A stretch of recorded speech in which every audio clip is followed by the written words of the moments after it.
Hi, my name is Caitlin Hanley, and this is my presentation for my long-term program of study on art for social and environmental activism. So let's start with this slide about me. On the left is a picture of me. It's my second year now teaching at a private Christian school in Naples, Florida. In the middle, that's our school logo. On the right is an example of some of my own personal artwork. I do a lot of art that focuses on the conservation of native Florida wildlife. So that kind of comes into play a little bit in the future lesson plans for this actual unit. So let's move on to the unit plan. The unit itself is about art for social and environmental activism, like I said. Some of the big ideas for this unit are how artists can influence society, making artwork to raise awareness for a specific issue. For two of these lessons, students actually pick out their own topic that they wish to engage in.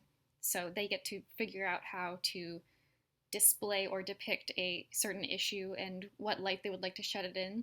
And also communication. Art starts conversations about social and environmental issues because a lot of these topics can be a little bit confrontational or controversial. So we want to help students figure out how we can use artwork to communicate in a safe way. In a teaching site, this would probably be in would be public or private school classroom. That's how I planned it because I work at a private school. The intended audience would be 10th through 12th grade upper level art students. I have a drawing and painting 2 class that I designed this for specifically, but I think it would work for really any upper level art student. And the time frame would be roughly 6 weeks. So lesson 1 really starts as an introduction to art for activism and advocacy. So lesson 1 helps students start to observe and interpret art that communicates to the viewer a social, political, or environmental issue. Students engage a lot in visual thinking strategies to kind of dig a little bit deeper than just surface level descriptions of the artwork. Some of the artwork that is used as examples can seem a little bit controversial. So those encourage students to think deeply about the subject and, like I said previously, how to engage safely and respectfully in communication and conversation with other people. And class discussion also allows for multiple perspectives to be shared about a specific artwork. So students would be able to talk to each other and share their own individual interpretations, which will come into play later on when they design their own artwork because they want their artwork to come across and communicate their topic clearly. So this is kind of scaffolding for them to start thinking about that process. And then in lesson 2, we create a project raising awareness through printmaking. So that's creating a poster design for a social or environmental cause using relief printmaking techniques, specifically lino cut linoleum block printmaking. And ideally the lesson would begin with students thinking of different social or environmental issues that are current in society today, kind of doing a small brainstorming session to gather ideas that any of them could use.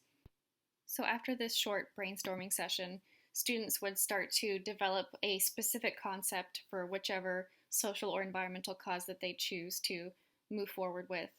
They'll do some thumbnail sketches. They'll really plan out the composition that they plan on choosing to work with for their actual print. Then they will partner up with their table mate preferably, and they will talk about their artwork, their sketch rather, and they'll kind of give a little bit of a miniature critique, which is again scaffolding for the next lesson where it's a larger group setting. So we want to start them off with just one partner to kind of take baby steps towards further risk taking. But again, they'll do a miniature critique session with a partner, and then they'll go back to their sketch and revise their design. So then they can move on to the actual carving process and finally create their actual poster design. And then they will print their images, do probably a couple of them to double check and make sure they're applying ink correctly. It's really important to encourage students at this step to probably play around with different colors of ink, which allows them to kind of start an exploration process as they play around with which ink colors work best and which probably don't. And they will, of course, end this unit with presenting their final several printed images at this point, the black and white ones, and then also ones that they have experimented in color with. And then in lesson 3, they start to do their own research in preparation for their final artwork image. So the goal for lesson 3 is to create a work of art that raises awareness, again, or inspires activism for a social or environmental issue. Research the issue beforehand to make educated, creative choices that will accurately represent your or the student's topic. So there would be a lot of discussions.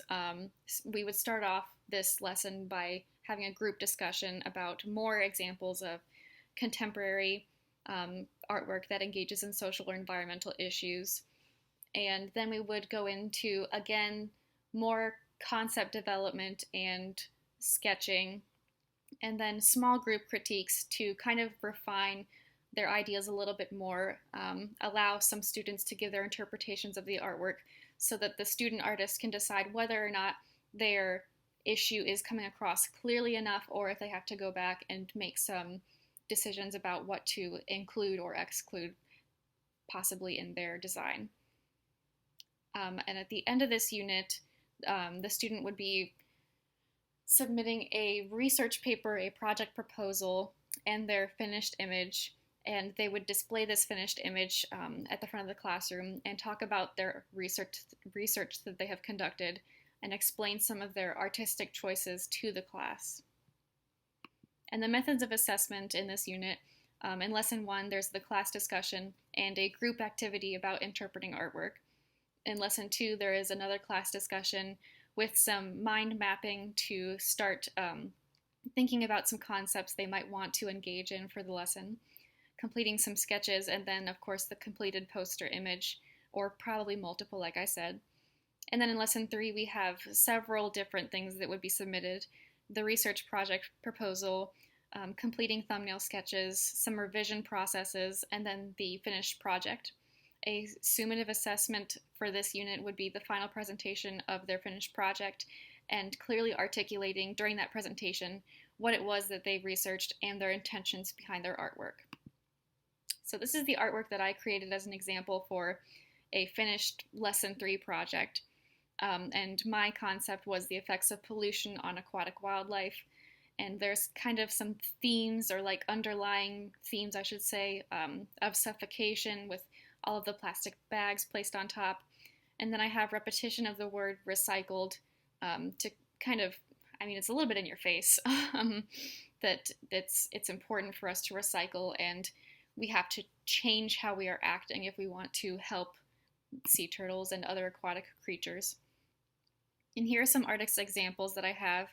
On the left is Ai Weiwei's installation of many refugee life jackets, and it represents the number of refugees' lives lost in attempts to escape war and poverty. And then on the right, I have Kara Walker's beautiful silhouetted figures that engage in activities that investigate race, gender, sexuality, and violence. And then for lesson 2 specifically, I have Shepard Fairey as an example on the left. This image is one of 3 prints created for the purpose of showing support for those who may have negatively been affected by the Trump administration. These were created around the time he took office. And then on the right, I have a sculpture, which would be a good example for a potential lesson 3 project, because students also have the possibility to engage in some sculptural pieces if they would like to. So the piece on the right is Knotted Gun. It's a sculpture created as a symbol against violence, and there's actually numerous placed around the world now, but we have one specifically outside of New York's United Nations building in America. And then my hope for the unit would be that students walk away feeling empowered by their ability to create artwork that expresses their support for a cause, and students feel like they are active and influential members of society, and they also feel like they can make the world a better place. Basically, I want them to know that they do have a voice, and artwork can be a way they can communicate both peacefully and effectively. And that is my unit plan for a long-term program of study.